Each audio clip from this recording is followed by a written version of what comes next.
Funnymouth has joined #ReferSales. Funnymouth. Hello everyone.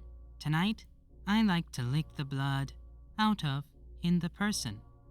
I see your handsome face. Don't be so sad about it. Come on. Smiley face. Funnymouth has left ReferSales. George. Holy fuck! What the fuck? Lyman Skull. Did that just happen? George. Yes, Skull. Yes, it did. The first thing that I should probably note is that I'm Lemon Lime Skull. In other words, that's my screen name up there. That was the first time I saw or heard from Funnymouth, and for all intents and purposes, it should have been the last. Anyone who's spent enough time chatting away knows that weirdos come and go. Folks pop in to ask insane questions or just to troll a populated channel. What first struck me as odd about the Funnymouth guy, however, was the fact that he came and went with no particular goal. He didn't try to piss anyone off, and he didn't ask if anyone on the channel knew how to fix his computer or remove a virus. He just stuck his head in, rattled some insanely random text, and then happily fucked off. Lemon Lime Skull. So, really though, what the hell? George. Not a clue. Lemon Lime Skull. He's in another channel if you want to find out. #BLUUD. George. I do not, sir. Skull. XD. Bitch. I don't know what results I expected from following this guy to another channel. I'm not the type that goes out of his way to annoy or argue with people. I'll usually avoid it at all costs, though once someone starts with me, I don't mind getting into it at that point. I guess what I'm trying to say is I have no idea why I pursued this. Lemon Lime Skull has entered #BLUUD. Skull. Hey. He was just sitting there in the channel by himself. Funnymouth. Lemon Lime Skull. Smiley face. Lemon Lime Skull. So... ... Funnymouth. Strange emoticon. Lemon Lime Skull. So, you're staring at me. That's rude. Sorry. I just do it. It's okay. I see. Strange emoticon again. I actually chuckled out loud at this point. He was weird and inoffensive. You can come back to #ReferSales if you want. We're not going to boot you out if that's what you're worried about. Strange emoticon. Or not. Whatever, man. You just seemed interesting and I'm bored tonight. I am bored tonight too. I always don't. You always don't what? I always don't. That's it. I always don't because they don't, and then I get silly. Okay. Well, see you around. Strange emoticon. And with that, I left. The act got old fast, and I felt either this was someone trying too hard or a legitimate moron who was unaware of how to properly use a chat program. Sitting idly by yourself and popping into other channels for a split second seemed like a desperate bid for attention. I might have done that and laughed my ass off in and around the 90s, but yeah, stupid. George. Skull. Nothing. I seriously don't know what he was saying. George. Welcome to the internet. Skull. What's sad is that, besides you and me, that guy's the only, active user here all night. Lemon Lime Skull kicks Killjay and shouts, "Wake up!"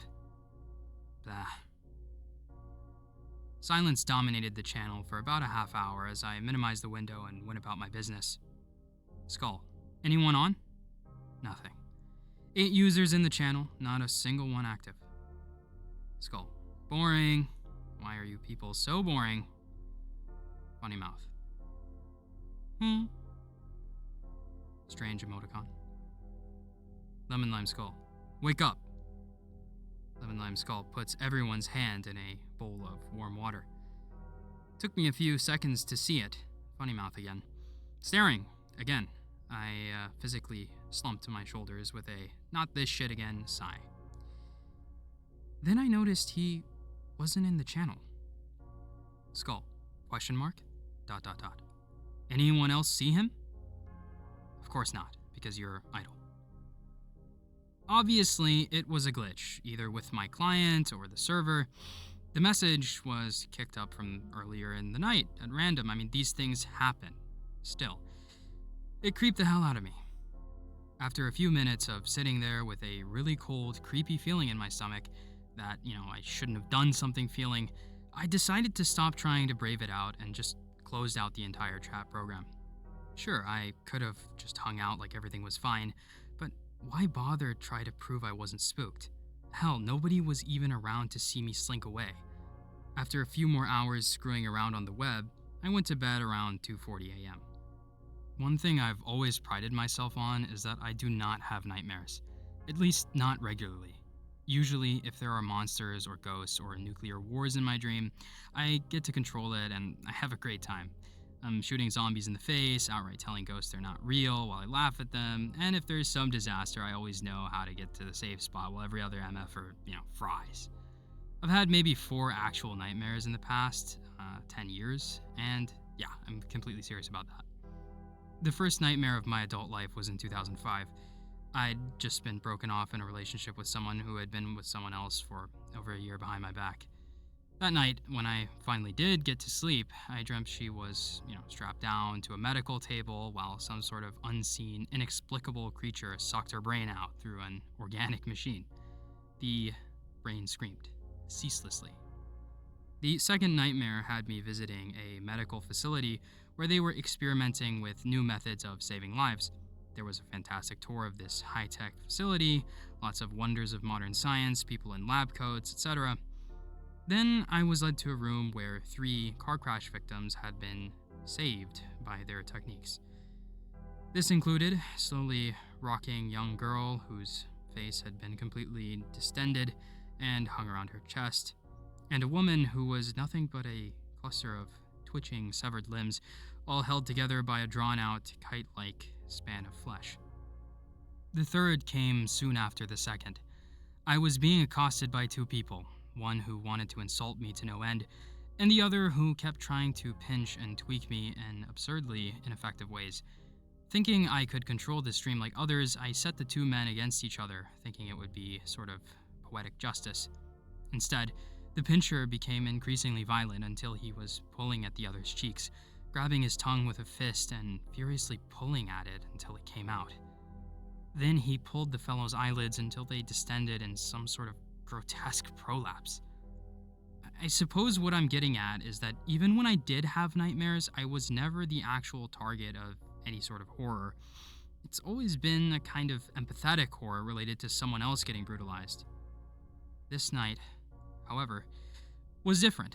As soon as I fell asleep, I started dreaming. Basically, it was a recurring dream I have where I'm in the woods, I'm just checking out animals and birds and generally acting chill. I lie on the grass and look up at the sky. It's always a dream I welcome because even if I've had a shit day, I'll always wake up happy and ready to start over.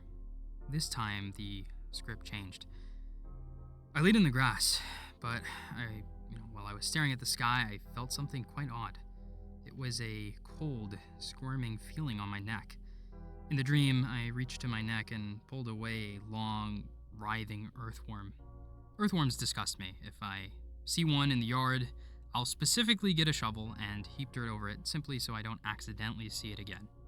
Disgusted, but more or less content, I flung the worm aside and continued my dream. Then, that feeling again. Clammy, wet, wiggling against the side of my neck. I pulled another worm away. Again, it happened. The third time, the feeling of confusion and dread became so overwhelming that I immediately snapped out of the dream. That's usually what happens when shit gets real in my dreams. Game over. I figured it out though. At least, I thought I had. In the waking world, I felt my neck and discovered a slick, slimy film on my skin. Logic dictated that I must have been drooling in my sleep. Nothing to be proud of, but not exactly terrifying either. My dreaming mind must have translated the icky feeling into an appropriate creature in the forest dream. Perhaps more unsettling, though, was the fact that the bed around me seemed to have indentations, 4 to be exact. It was almost as if someone on hands and knees had been hovering over me as I slept. There was any number of reasons that could have happened, but from then on that night, I slept very lightly. Any little thing, like the sound of a ceiling fan, would wake me up straight away.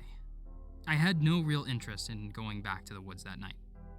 When morning came around, I got ready to take off to get out of the house and shake the cobwebs out.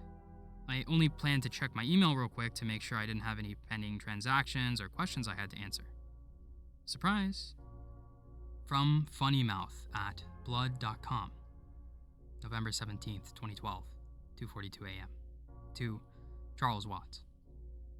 I had a good time to talk with you. It can be fun again. You'll see what. I don't like... Stop it.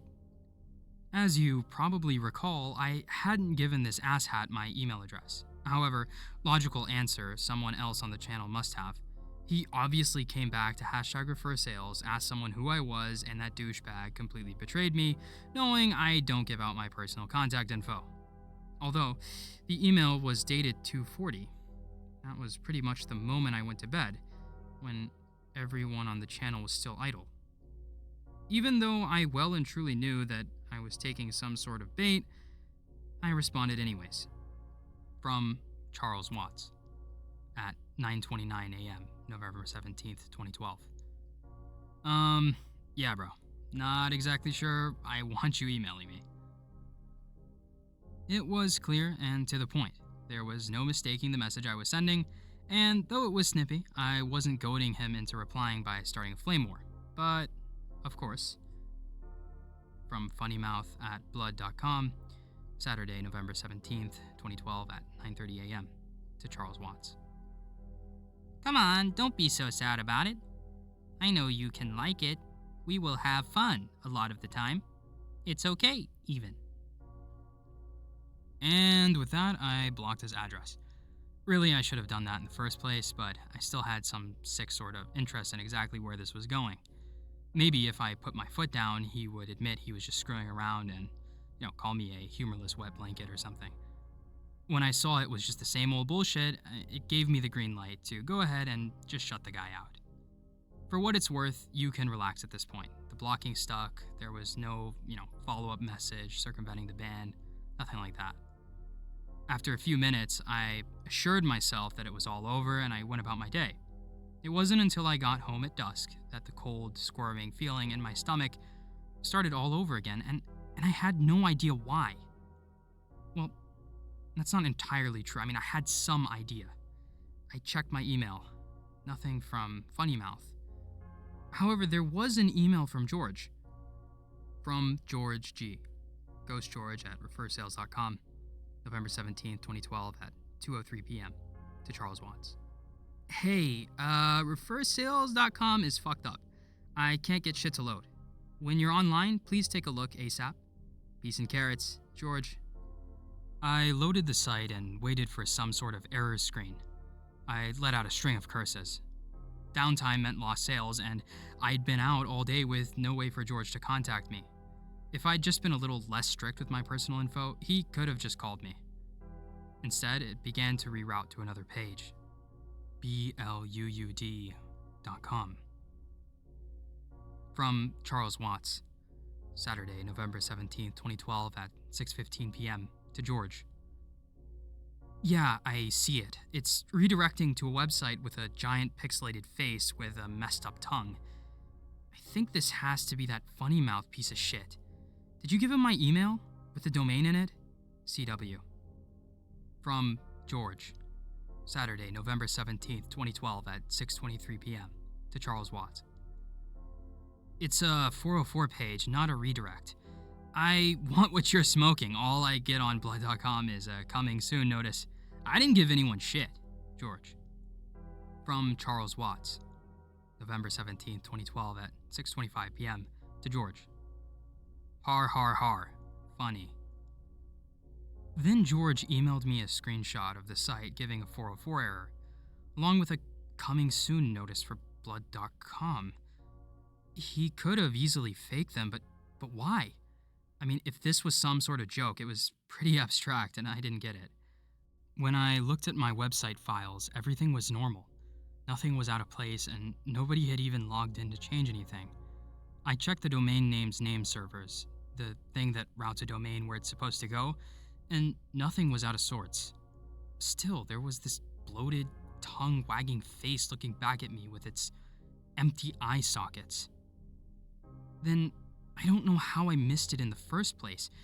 Looking closely, the picture of that face wasn't really pixelated. It was made of tiny letters, HTML code coloring each letter specific to the image.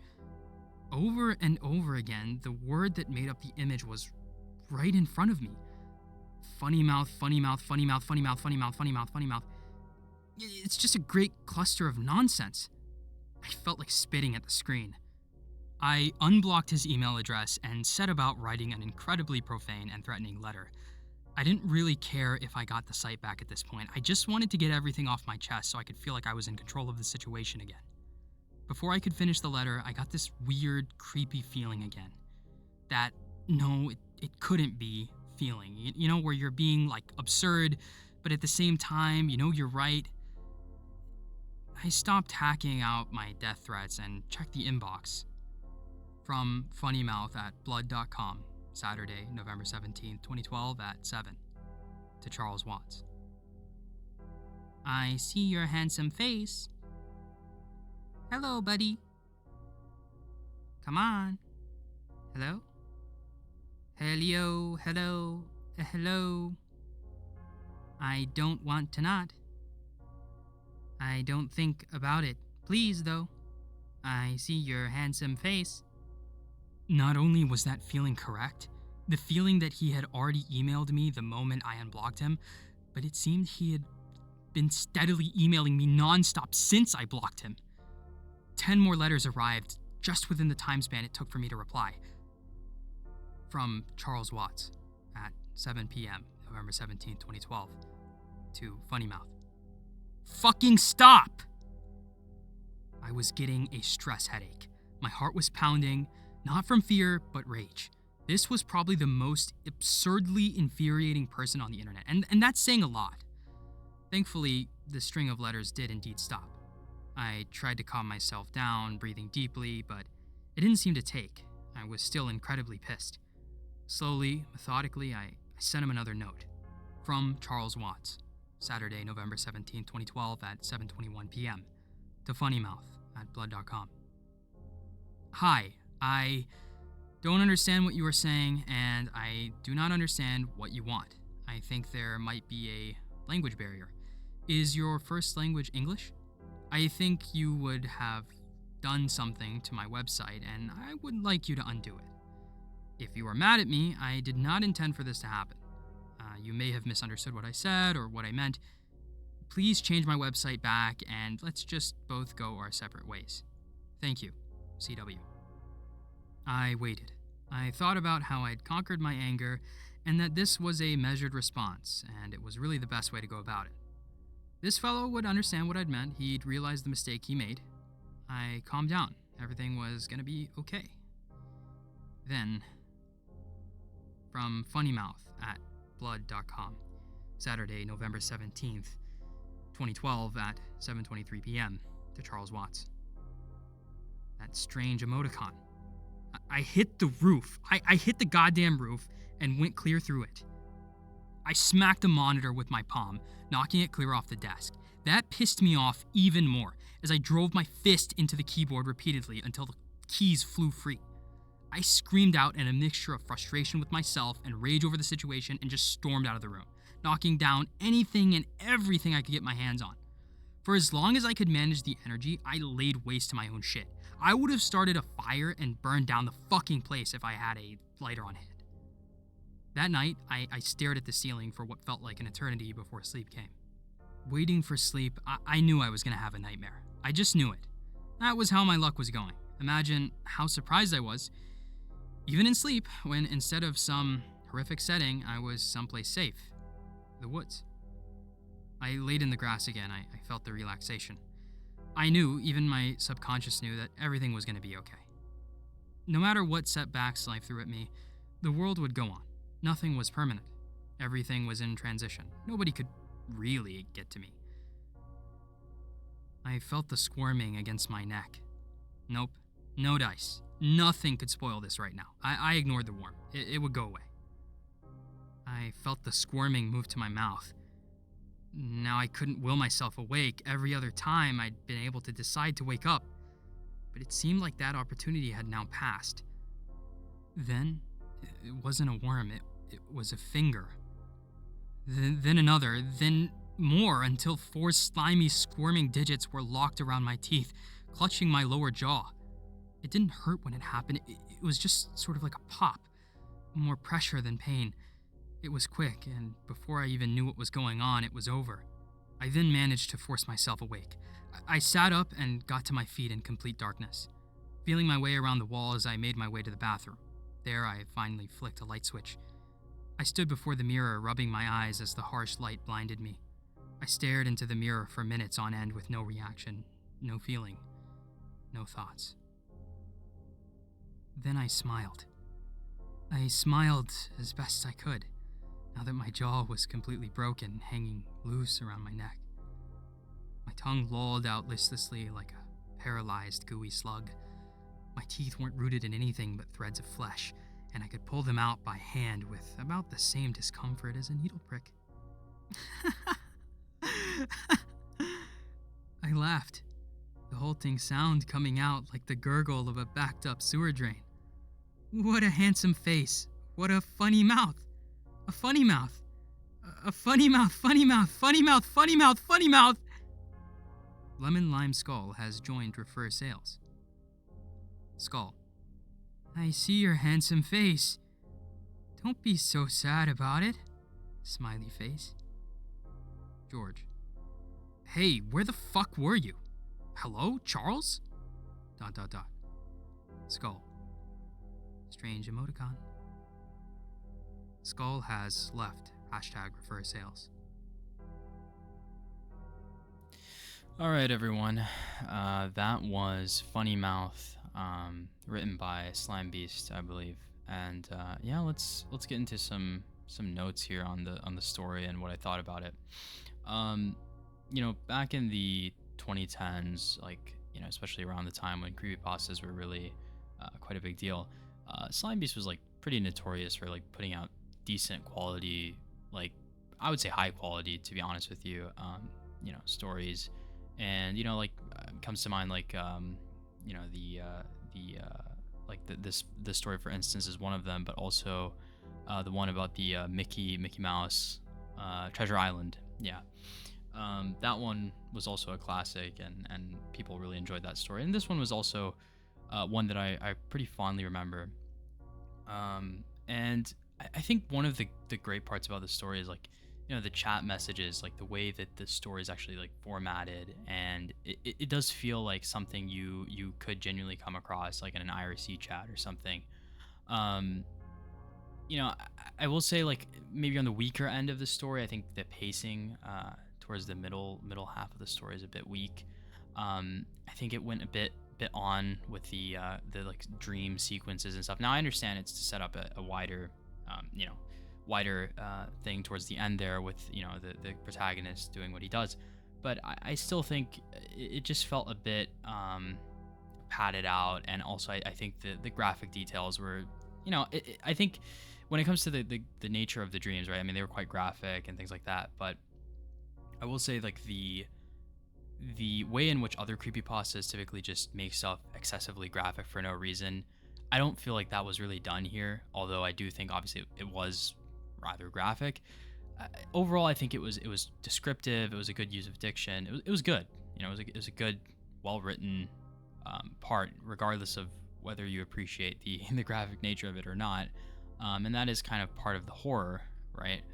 And then finally, I think the twist at the end of the story was fantastic. I mean, the main character becoming Funnymouth, or the next Funnymouth, it's just fun. It's just a fun way to end a horror story, and I always love that kind of approach. And the thing too about Funnymouth is it's left kind of enigmatic. It's left kind of up in the air, right, as to what is this thing, So I do appreciate that about the story as well, and I think that was a great way to end it off. And who knows, the idea, I guess, is like you could be the next one. Maybe George is destined to become the next Funny Mouth too. So I love that. And like the way that, another thing too is like the way that, like the website was only, like only the protagonist could see like the weird alteration to the website and George couldn't. I think that was cool. I think that was really cool. So yeah, well written story. If I had to give it a rating, I'd say like, 8.5 to 9 out of 10. I mean, this is a very fantastic creepypasta story at a time when not everything was of the highest quality. So, yeah, that was my general thoughts. If you enjoyed the video, please drop a like. If you want to see me keep doing these narrations and just relaxing and reading some fun stuff and revisiting these old tales, which I think need to be revisited. Drop a comment if I can improve on either my reading or the analysis post reading. Let me know what I can do, and thank you for watching. See you next time.